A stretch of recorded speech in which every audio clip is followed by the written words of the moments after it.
Tonight's meal, tilapia surprise with boiled cabbage. Begin cooking steps 1 through 50 now. Are you kidding me? Making dinner shouldn't feel like doing a 1,000-piece puzzle. With Blue Apron's new one-pan assemble and bake meals, the hard part's already done. Pre-chopped ingredients, zero stress. Just assemble, bake, and enjoy. No complicated steps, no mountain of dishes. Try Assemble and Bake today. Get 20% off your first 2 orders with code APRON20. Terms and conditions apply. Visit blueapron.com/terms for more. 18 games down, 11 wins, 7 losses. But where exactly are the problems at? Let's take a look.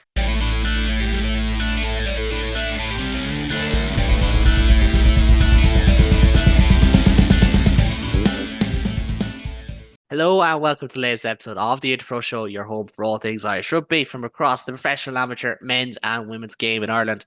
Adam has joined us slightly fresher than ever before to discuss round 5 of the BKT United Rugby Championship as we close this chapter of the opening block. As I kind of said online the other day, blink and it's November, and that's literally the case at the moment. Adam, I'll let you start because you weren't here last week. Firstly, how are you? And are you delighted that this opening block is done, or do you prefer Rugby Championship, United Rugby Championship over November? I quite like. I was saying last night after the other podcast that I recorded, I feel like it's a bit weird not having the United Rugby Championship about until the end of November. I feel like for an Ulster fan, it's filled me with the cautious optimism that I haven't felt in a good 2 years. But yeah, we've had a nice opening block. There's been some really entertaining games throughout the entire tournament. There's been some really weird talking points in terms of red cards and things like that as well, which I'm sure we're going to get into in this pod as well. But yeah, it's been an interesting season. I can't I would like at the minute seeing that Ulster's fifth. It's going quite nicely. Going quite nicely. Not too bad. We will come back to Ulster in a minute because, like your United Rugby Rewind podcast last night, you're going to be starting second on this podcast as well. But it was an Interpro, so that's why we will start with Interpros. We will do all season, apart from Christmas, where we have to choose one of the two. And Munster somehow got the job done, 17-15 over Connacht. Ben, you were there in the East Terrace. There's always something to be said for winning and winning ugly. But by goodness, our Munster team to just get it done the hard way. Firstly, East Terrace, best terrace for anyone watching. Always East Terrace. Munster genuine. Yeah, look, we were good. You're right, it was ugly. There wasn't an awful lot to write home about at 40 minutes, let alone at 80 minutes. Some stellar standout performances. Jack O'Donoghue, I know we're going to talk about him later on, but properly deserves a mention. He stood out incredibly well. Same with Jake O'Riordan, getting his debut, solidifying what was a messy, nasty win and just getting it over the line the last 20 minutes. Like for a game who, and the URC stats up very briefly, Munster had 9 clean breaks, 473 metres made to 200. On paper, it should have been a lot easier game than it was. Connacht came down, they were messy, they were gritty. If Sam Milo ever wants to move to Limerick, I would gladly have him in a Munster team. He was incredible. Everything he touched just turned to gold. If I can, one little segue from the terrace. The Connacht fans have started chanting ELO in the way Munster fans used to chant Zebra. Chant Zebo, even.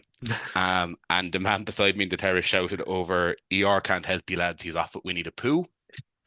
Which led to a bunch of, I'd say 15 to 20 teenagers all game just chanting ER at the bunch of Connacht fans. And it was just perfect. Good, harmless East Terrace thing. It was excellent. You need that, but it just kind of on like Samilo will be a good jumping off point when we come to Connacht in a minute. But you touched on Jack O'Donoghue there. Fair enough, captain, leader, veteran, 2 tries. He was excellent. But Munster got this job done because of your Jake O'Riordans, Tony Butler, Evan O'Connell, Ronan Fox, Shane McCarthy.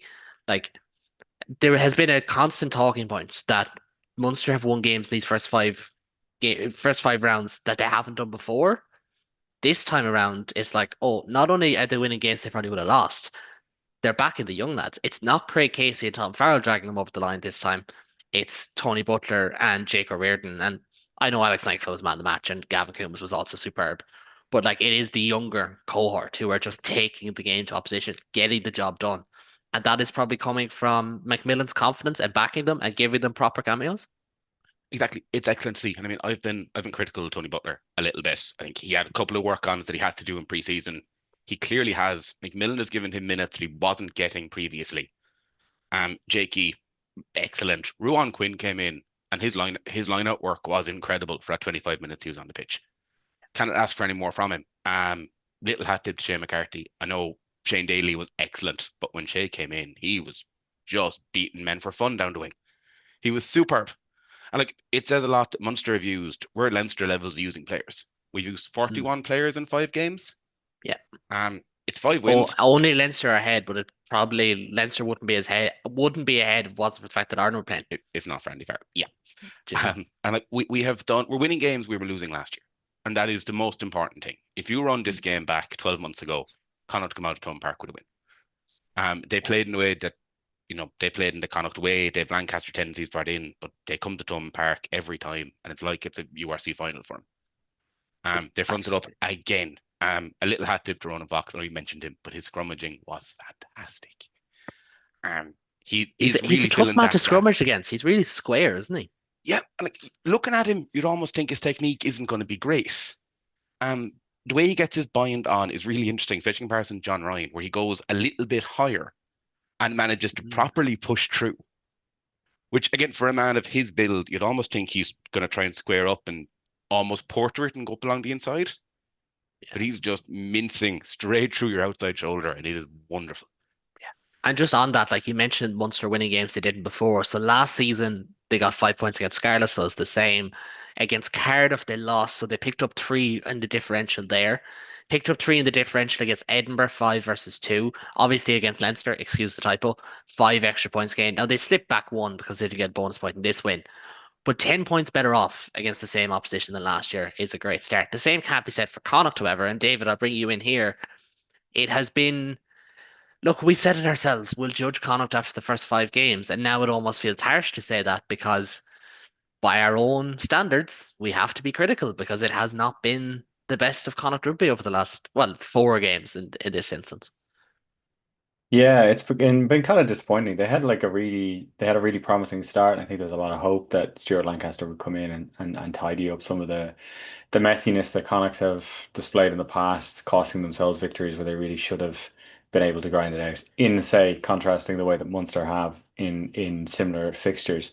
I think Connacht would be frustrated, like to look at the start of the season and go 1 from 4 is poor. There's no real way around it. And in games like the one this weekend, I think there's obvious fixes that they will be frustrated not to have done yet. Like Josh Ioane had an excellent game at 10, I thought, in his offloading, his game making, his passing was very good, but they need a better kicker. Like, a lot gets said about the fact that they play in the sports ground. And for years they go, oh, well, if you had to kick in Galway, you would have a bad kicking percentage as well. I remember actually someone looking up Jack Carty's kicking percentage and realizing his kick percentage in Galway was worse than most of the visiting 10's kick percentage in Galway. So it's a workable skill. It's something that I think maybe they need to put more time into, because this game could have been decided in the opposite direction if they just slotted even one of their conversions. That's what it ended up being decided on. So yeah, it's stuff like that would annoy you if you're a Connacht supporter, because there's stuff that's out of your hand. There's injuries, there's other teams' actions, but this is stuff that Connacht could do that they haven't been doing. Even in the match over in Cardiff, like it's a lot of the stuff that we would have hoped for Lancaster to kind of tighten up. We know Connacht have the ability. We know they can attack. They scored three tries as well, with less possession.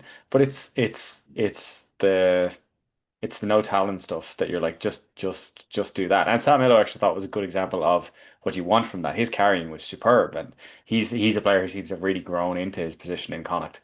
But his work rate was immense. You'd like to see a bit more of that from Connacht across the board.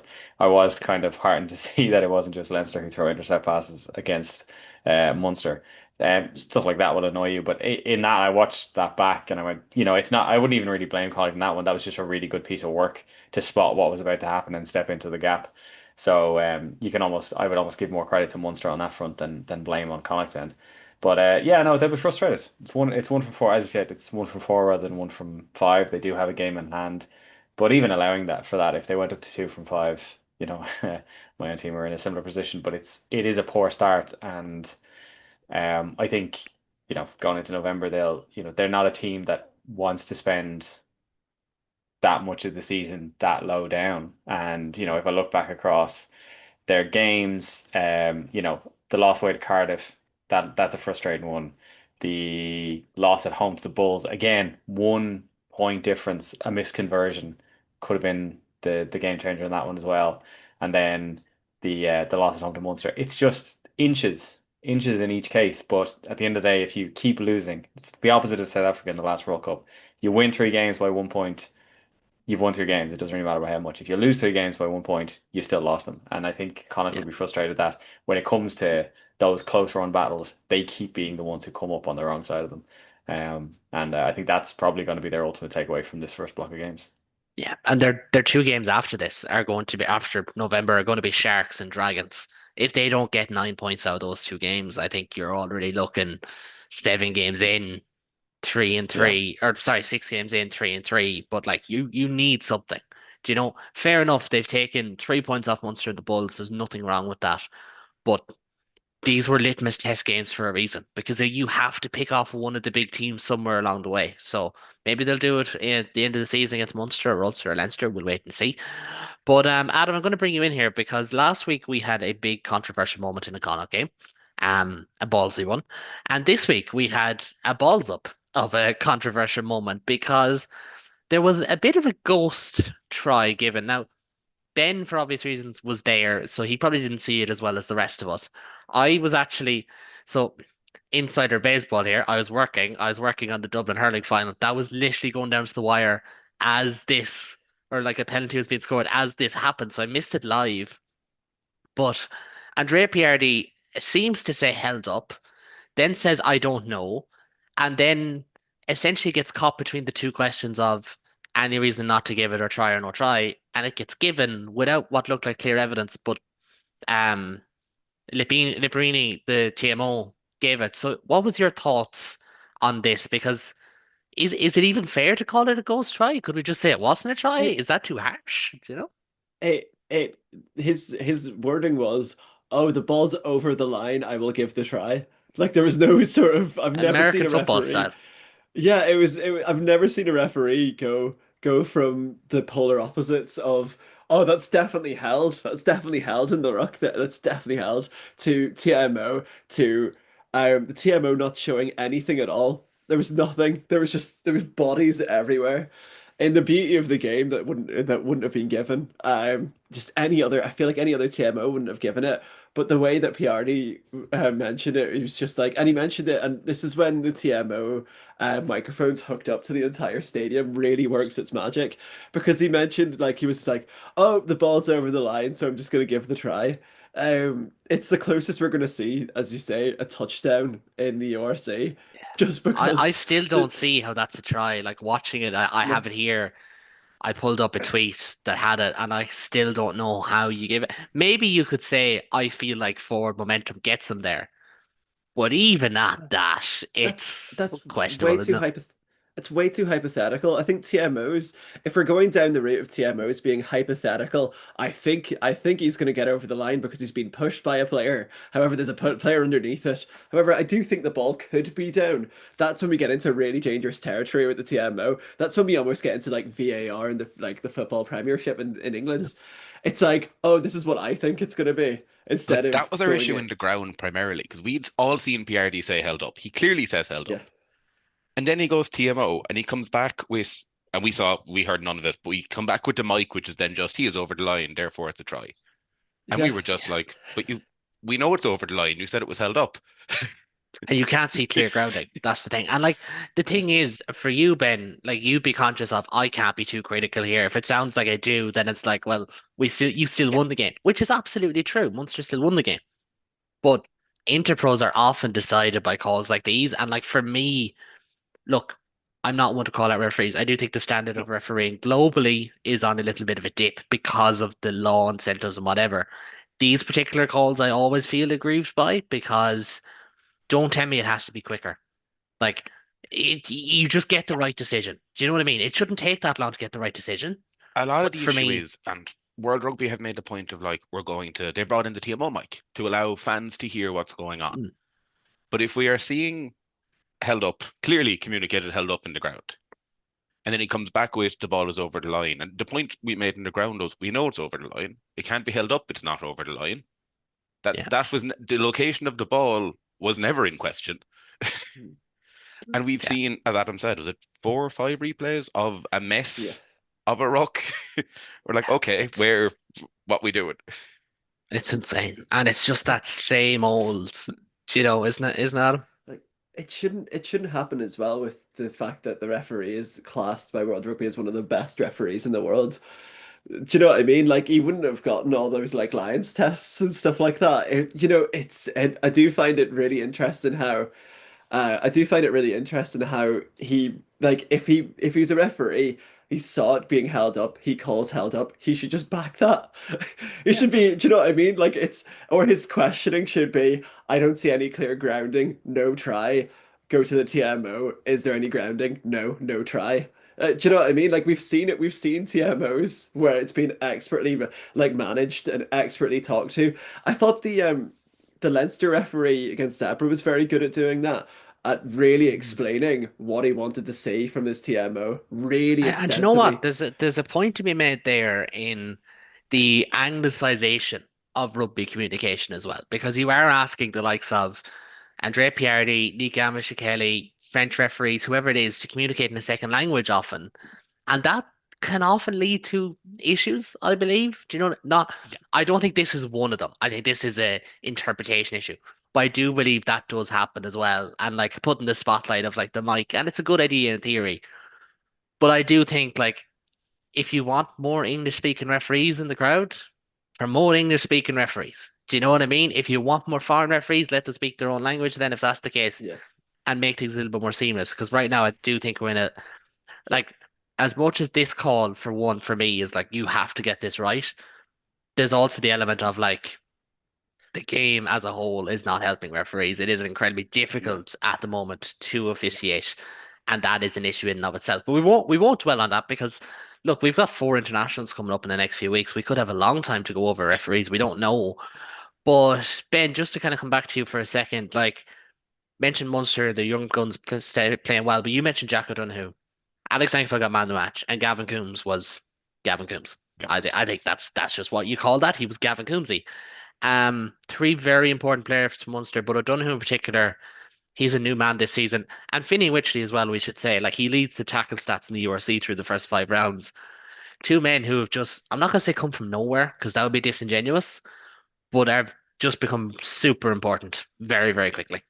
And like Jack, especially this week after the performance that Captain Mr. Byrne had last week up in Crow Park, you're asking Jack to just go into that flanker spot, go into that captain's role. It's another interpro. Step up, do as good as we know you can do. Like Jack O'Donoghue, who's led this team game after game after game. We all know he's excellent.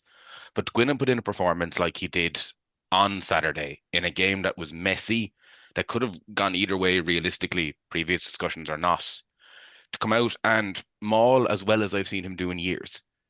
He was just, and Munster seemed to have, it's a focus this year of the hold-up tackle.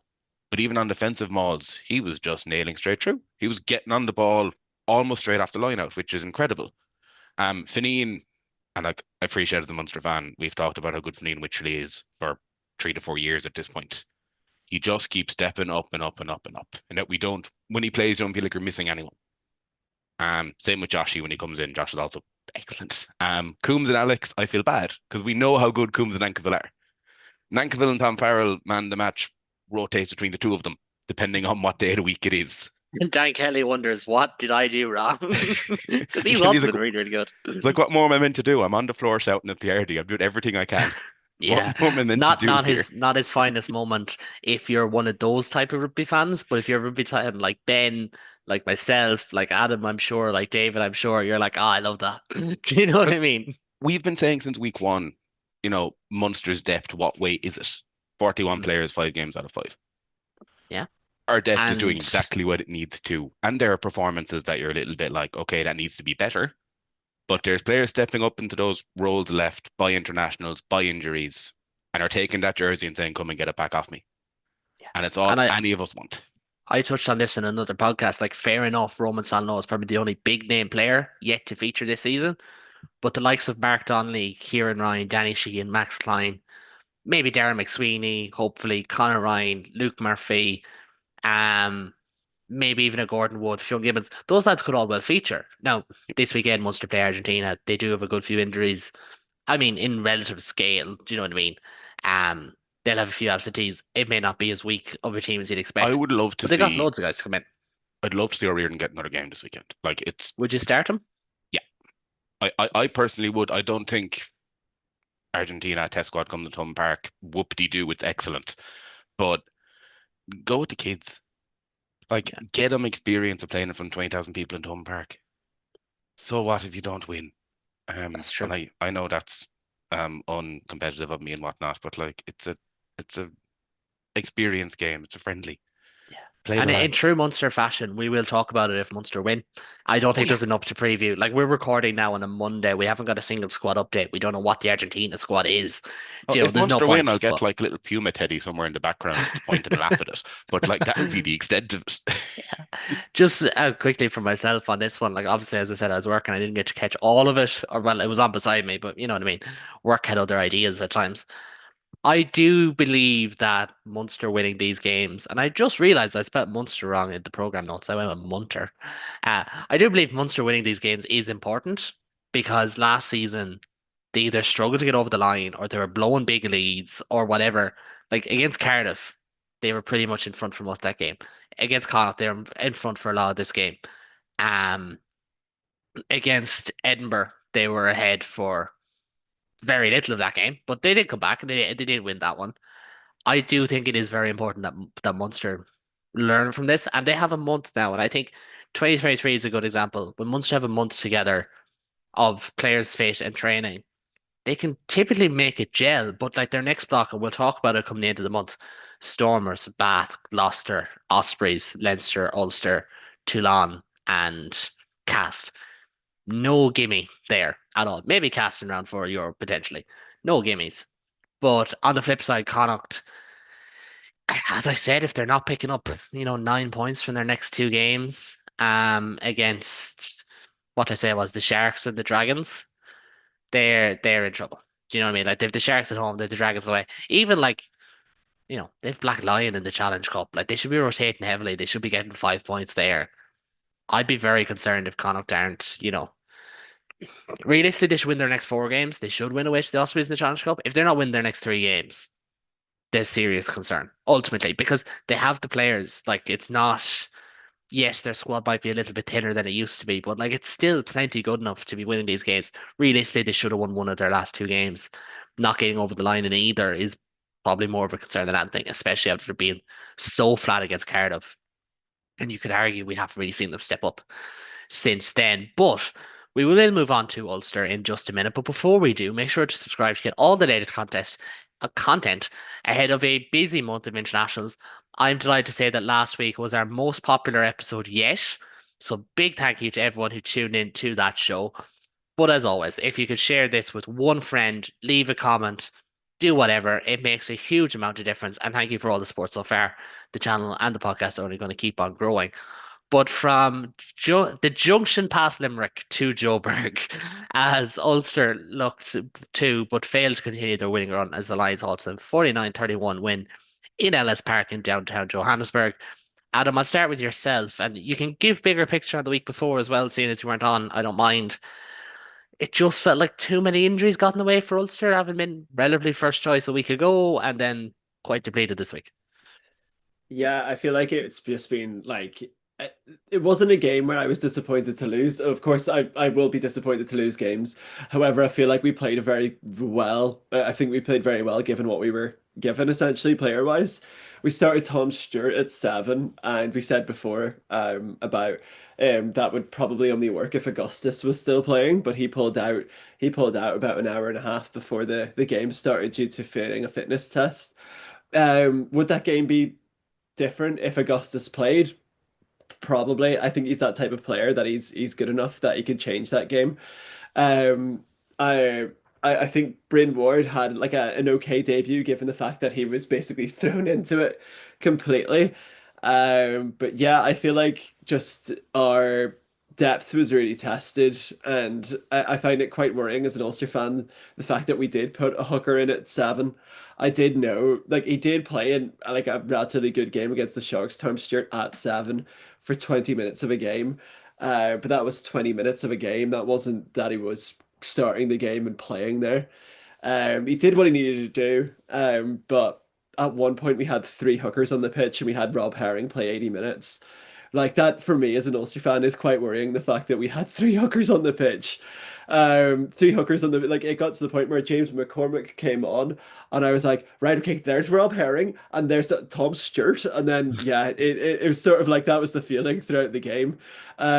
I thought our attack was pretty good. I thought that we got really tired towards the end.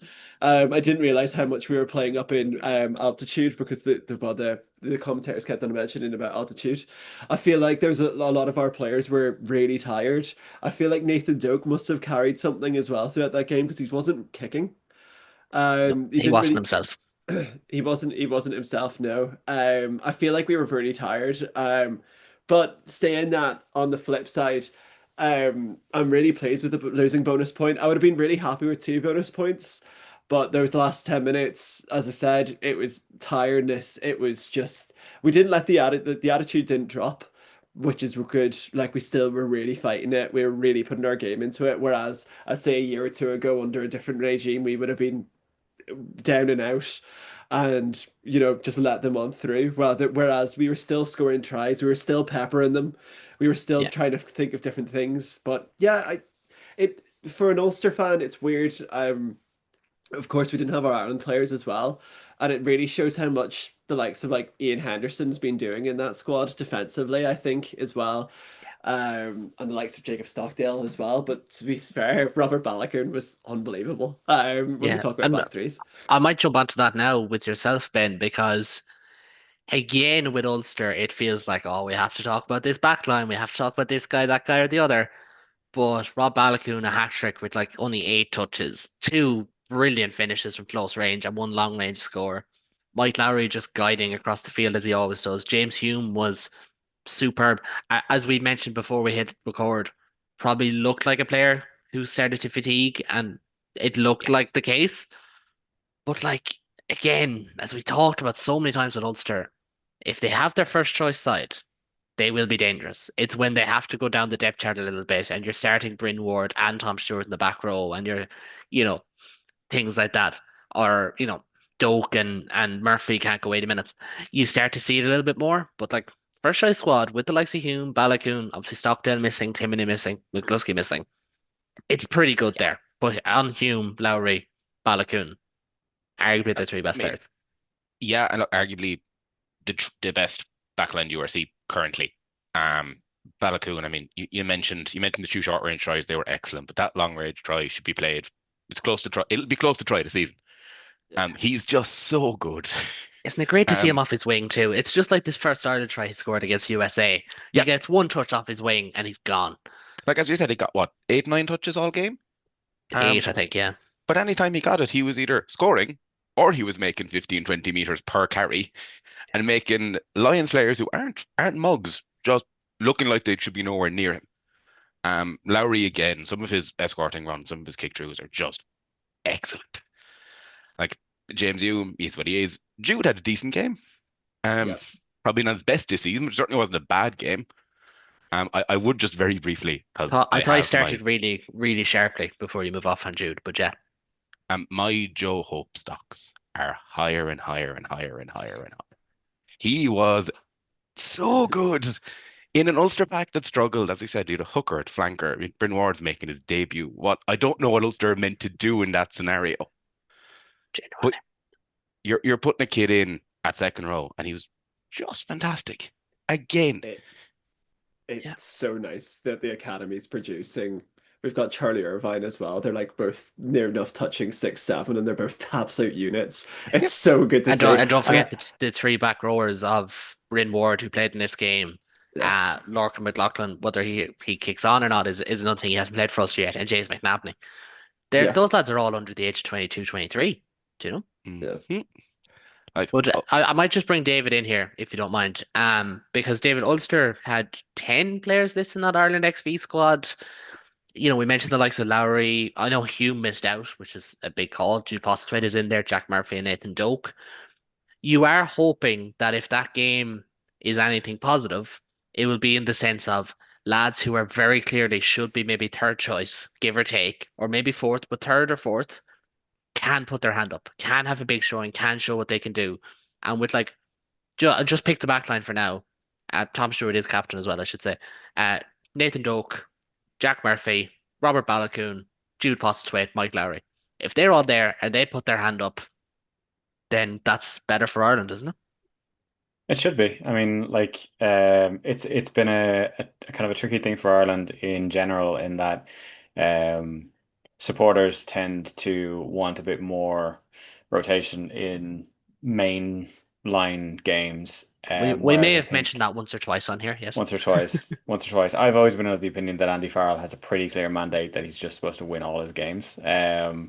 Ultimately, whether or not that serves the longer term goal, or whether or not everyone agrees on what the longer term goal is another matter. But if you allow for that, there's really only maybe 2 games a year that aren't incredibly competitive, games where you're going to want to put out your first choice team. So having these squads of XV players or A squad players go out, I think it's a great opportunity for the national squad to see these guys in a national jersey, in a more national style system, out of their clubs. And I think it's really great to see, given how well Ulster and Munster have started the season, that this team is so dominated by players who aren't from Leinster, because Leinster obviously provides so many for the senior squad. So yeah, I mean, like, it's been a thing for years that Ulster have had a really strong back line, and it's just been that they haven't seemed to be able to convert it, both through frailties in general, and then because they haven't had that strong pack.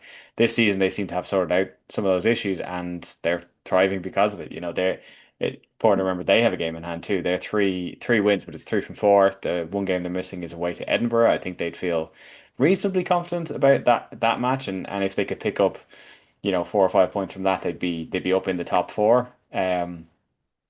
So I think if we could see, the likes of Balakoon, of Jude Postlewaite, the fact that Nathan Doak and Jack Murphy are both in there, like, that's I think that's a really, really cool thing to see, because Ireland have had such a tight group of halfbacks for so long. It's such an important position. It's hard to rotate too much in it. But to see Doak in there, to see Jack Murphy in there, to see Ben Murphy from Connacht, and even Fintan Gunn from Leinster, it's a really healthy mix. I think if we could get that kind of mix in the senior squad, it would make a lot of people a lot happier. In the absence of that, having them here, getting to watch these guys out there, getting to watch, Sam Illo, getting to watch Darren Murray and Evan O'Connell, and Zach Ward and Carl Ford pull on an Ireland jersey, and however well watched the game is, I think there's some people who would definitely pick a trip to Spain over a trip to the Aviva in November. Yeah, I think it's a great thing. If we could get more of these games, it'd be better, and I think it wouldn't be a bad thing as well from a greater rugby perspective. I'm sure Spain are chomping at the bit to get an opportunity to play this. I'm sure a team like Portugal would love to play a couple more games like this. If you look down the ranks, even and beyond that, like, I think it's a good thing for Ireland, and it's good for the other teams as well, and I think there's only positives out of it. So I'm really excited to see if those players can translate what has been a really good starting season club form into a proper demonstration of what they could potentially provide to the national squad, which is aging. So I think it's only a good thing, and I'm really excited to see how those players go. Yeah, completely agree. And Adam, I'll give you the closing word, because one of the themes of this week's show is kind of trying to get a gauge on where the provinces are at. 5 games down. Yes, 4 for 2, 5 for the other 2. But like, Ulster have Benetton at the end of the month, right? At home. You'd back them to win that just because it's in the Affidea Stadium, as we're supposed to call it.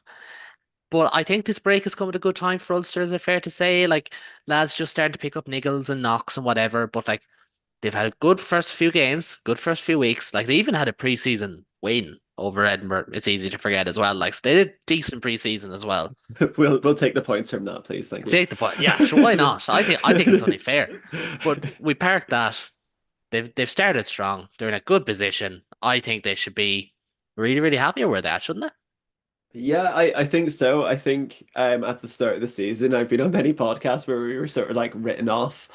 And I was sort of the one to be like, but there's a couple of these guys coming through. There's a couple, on the other podcast that I do, United Rugby Rewind. When I think it was the only one to put them in the top eight. But for now, in the starting block, I don't think we've had a starting block in a good, I would say, It's the 3 or best in 4 3 years, I seasons. believe. Yeah, yeah, and So it's the best start we've had in about 3 or 4 seasons, and you can see where the coaches and you can see where Richie Murphy's coaching setup is really improving in terms of not so much the scrum, but I feel like that's more we've got a really young front row. You've got Sam Crane, who's quite young, Scotty Wilson, who's also quite young, and when you have Tom Stewart in that hooker as well, he is also very young. Their time will come. I feel like when everything starts to click, which at the minute we're starting to click in the back line, our forward pack on the loose as well. I think we've just gotten that bit better as well. Yeah, it's very positive. It's very positive. I think that when I started these podcasts, I used to be the most the most excited Ulster fan ever, and then that sort of died with Dan McFarland. But now I'm like, well, Richie's cooking, and Mark Sexton also is as well. I I'd must like the add. record to show that I'm pretty sure the first podcast you did with me on Ulster was when McFarland was let go or Oh, resigned. So that was the emergency podcast, and I was in a room emergency with a pod. flickering light. I was in a flickering light room.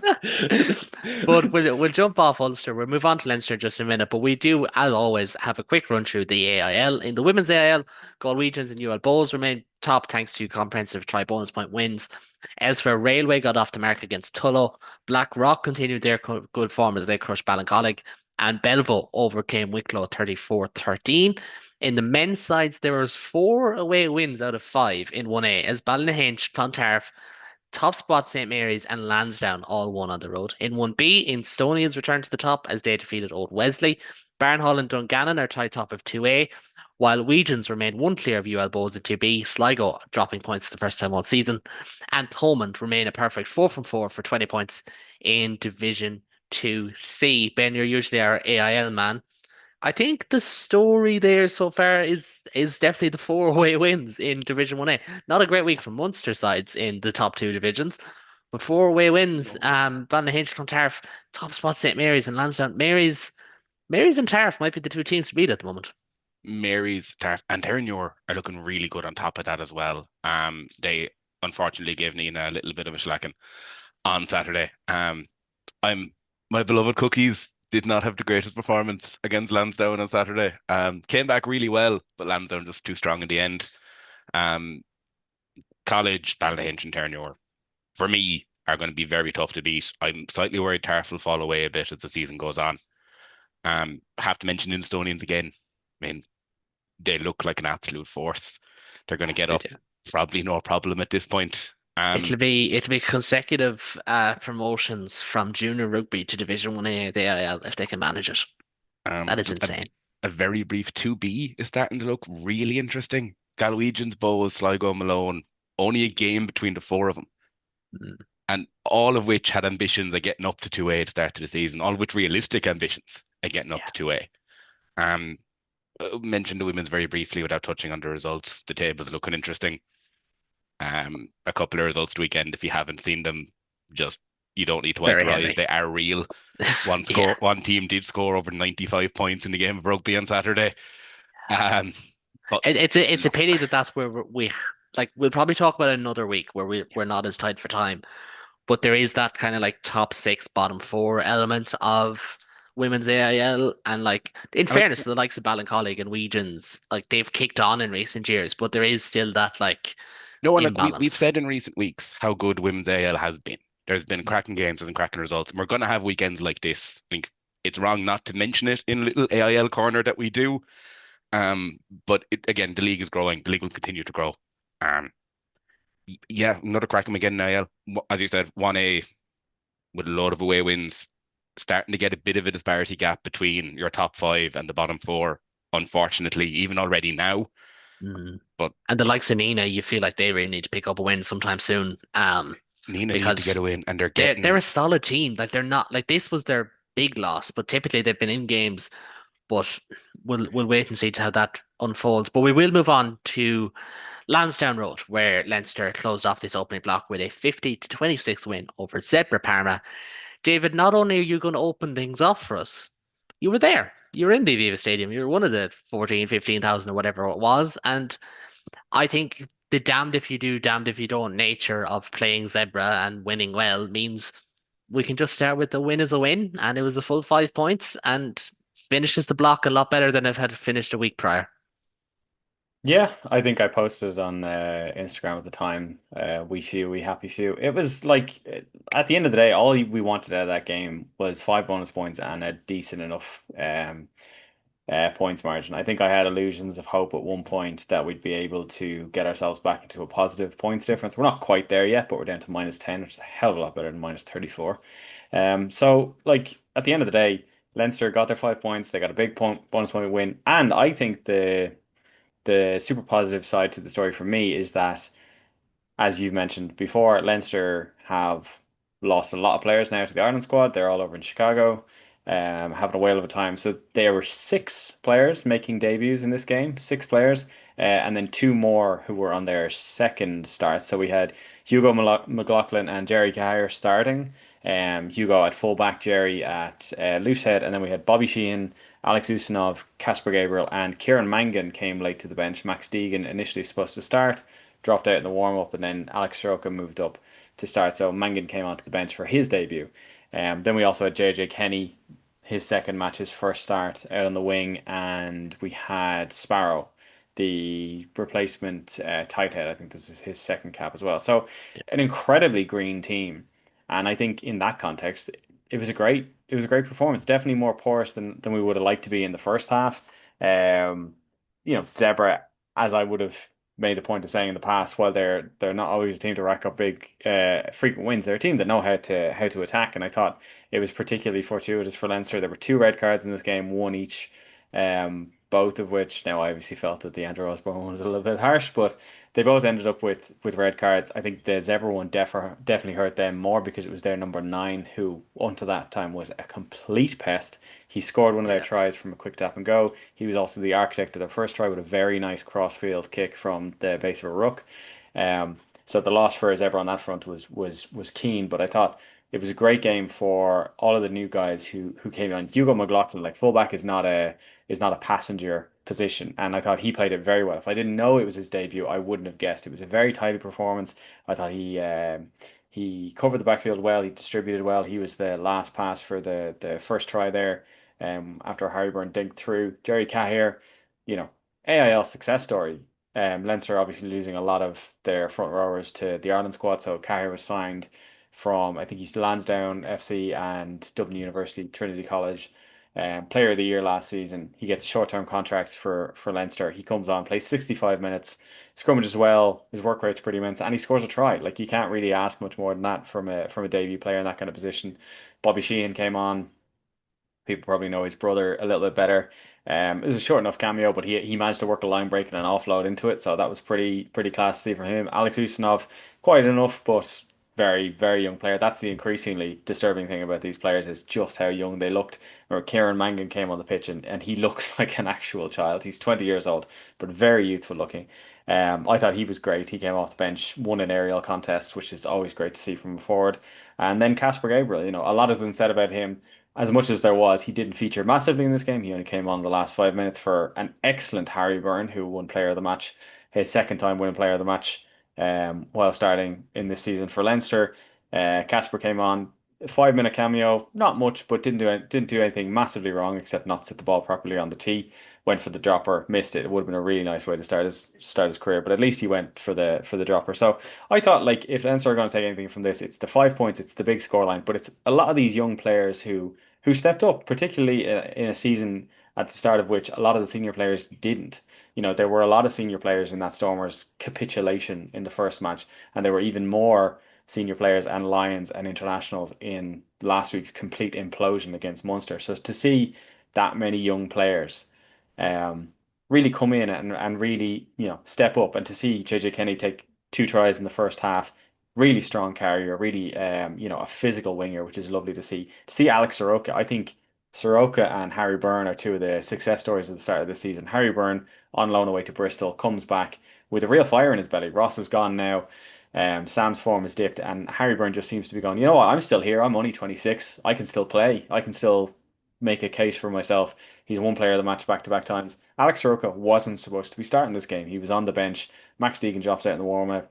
Alex Soroka comes in and he scores 2 tries in the first 25 minutes. His work rate has been immense, and I think he's going to be starting to make an argument for himself in that sixth shirt. Really excited to see how he goes in the Ireland 15. So it was a tidy performance from Leinster. There are questions to be asked about the 3 try score in the first half, but the fact that they brought it down to just the one conceded in the second half, I think, there really can't be too many complaints about this. And it's the kind of it's a nice way to finish out the block of games, because as you said, it hasn't gone the way Leinster would have liked it to go in the first 5 matches. 2 from 5 now, not great, but they're back in the top 8. They finish on a win going into November, and you just have to hope that the players who went away to Ireland camp come back a little bit more battle ready. And yeah, I think at the end of the day, job done is what Leo Cullen will be saying to end this block of not always fantastic games.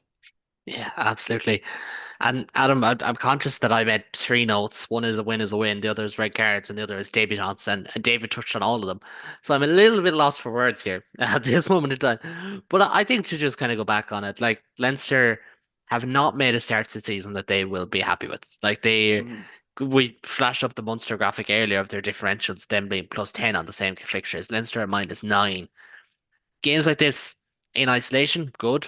The block as a whole, not so good. But just I think the idea that they finished off on a high, they had 6 debutants, like a quarter of your squad making their debut, a lot of inexperience, and they got them in. They scored 50 points. Like you can't ask anything else of them. No, you really can't. I think I really like the look of Soroka that David mentioned. I really like the look of him. I thought is like I think there's like a couple of players that you're like pointing out in that game that you think, like when you looked at the squad originally, you're just like, who? They've got another Shane. Like, did he sneeze in the gym, and did they like really quickly do it with DNA and just put him in? Because there's another brother in the Leinster system that we're gonna be bothered by in the next couple of years. But yeah, I think for Leinster, I think this is a really positive step in what has been what has been quite a weird turbulent first block. And I think this is the game that Leinster need as well to also be doing the six debuts, because you're going to be leaning on that squad a lot more than we expect now, because when it comes to November, we're going to get to the end of November. As soon as November finishes, you've got that weird Champions Cup block, weird Inter-Pro block, and then your Ireland squad's away by the end of January because of the Six Nations. But yeah, I think for Leinster, I think this has been really a really good game for them. I think the first half was really interesting, really cagey. I thought that the 2 red cards were very they were supposed to be given. I thought the zebra red card particularly was quite a rough one to watch in the replay back. But yeah, I think it's a very interesting game. I thought that the 20-minute red cards don't really work for me still. I feel like that this game also proved that as well. Having to substitute a player back on after 20 minutes after not necessarily, I thought the Leinster one was a red card, but then now you've got this question of, is there a soft red card? Is there a hard red card? Because at the end of the day, they're both going to get given, and they're both going to be 20 minutes. Is there going to be some type of blue card introduced where you have, it's borderline red card, you can get subbed on? Because that's I don't know how you get to blue with that. Like orange card makes a lot more sense there. Orange card. Yeah, there we go. But yeah, but a purple card. But yeah, it's like one of those, it's really questionable because that was a soft red card compared to quite a tough red card against Zebra because of how brutal it looked. But yeah, it was a really interesting game. I thought Zebra were really snappy in the first half, but then again, Leinster, if I had a player like RG Snyman on the bench as well, we could say about six debutants, but if I had RG Snyman on the bench as well, I'd be pretty happy with that. I think Harry Byrne is playing very well. I think he's playing particularly well. I think he's really coming into his own in terms of that. As David said, he's stepping up. He's putting his hand up. Prendergast has had that really weird sort of start. Is it fatigue? Is he getting played too much? It's that sort of question. But Harry Byrne is there and he's showing his hand and he's getting there as well. Like he's playing really well. But yeah, I think this is a really needed Leinster win. I think the bonus point was needed. The defense still needs to sort of fix itself. That first half. I know there was 3 tries in the first half, and then there was one more try for Zebra at the end. But having Zebra score 28 points against you as well is a bit of an interesting one. But still scoring 50 points and doing it so dominantly is the Leinster that we know. Do you know what I mean? It's the Leinster that we know starting to come back, and for all the other provinces looking around, I'm sure we're keeping a very close eye, very close tabs on the likes of Bobby Sheehan, because they will show up in a game against us and he will do something that you're just a bit like, oh God, why have we not thought about that? But yeah, it's Leinster, they're getting back to the team of old. They're slowly getting there, but I feel like, as David said, I think it's where they would rather be now, given the start that they've had with all their seasoned veterans as well. Yeah, I would agree. Gentlemen, we'll leave it at that for the URC chat. Just really quickly on the predictions league that we have running. We all fell at the hands of Ulster. We all believed in the Red Hand, and they didn't quite get it done. So Ben and David remain in the lead as we head into the November window on that one. David, I believe you're not with us on Thursday, so just really quickly, because we will be back to preview Ireland, New Zealand. Really quickly, how is it going to go? Without a team sheet, without a squad update, without knowing the weather. Give us a guess. I'm going to say Ireland will show up, but they will ultimately fall. And I think it'll be mostly because of New Zealand having had a much longer lead in, being a much more settled squad.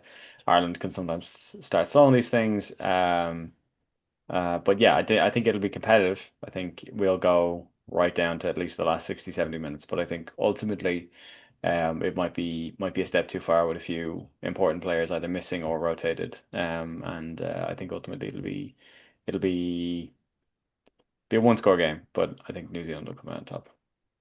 Well, we'll get the predictions of the other lads and myself later on the week. We will be back on Thursday to preview the upcoming autumn tests as a whole, and of course Ireland against New Zealand in Soldier Field, part 2, I suppose technically. But gentlemen, we'll leave it at that for this morning. As I've said before, if you like what you see here, please do subscribe, hit the like button, hit the subscribe button. Wherever you get your podcast or on YouTube, we're making huge strides on that particular platform, so make sure to follow us. And as always, we appreciate your comments, good or bad or indifferent. Even if you just want to say hello, we'll say hello back down below. But from me, from all the gents, we'll be back, as I said, on Thursday for that big game preview. But until next time, slán agus beannacht.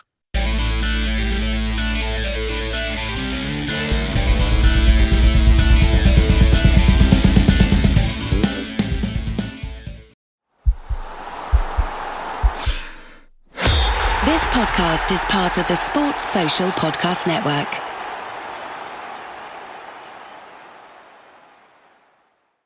AI agents are everywhere, automating tasks and making decisions at machine speed. But agents make mistakes. Just one rogue agent can do big damage before you even notice. Rubrik Agent Cloud is the only platform that helps you monitor agents, set guardrails, and rewind mistakes, so you can unleash agents, not risk. Accelerate your AI transformation at Rubrik.com. That's RUBRIK.com.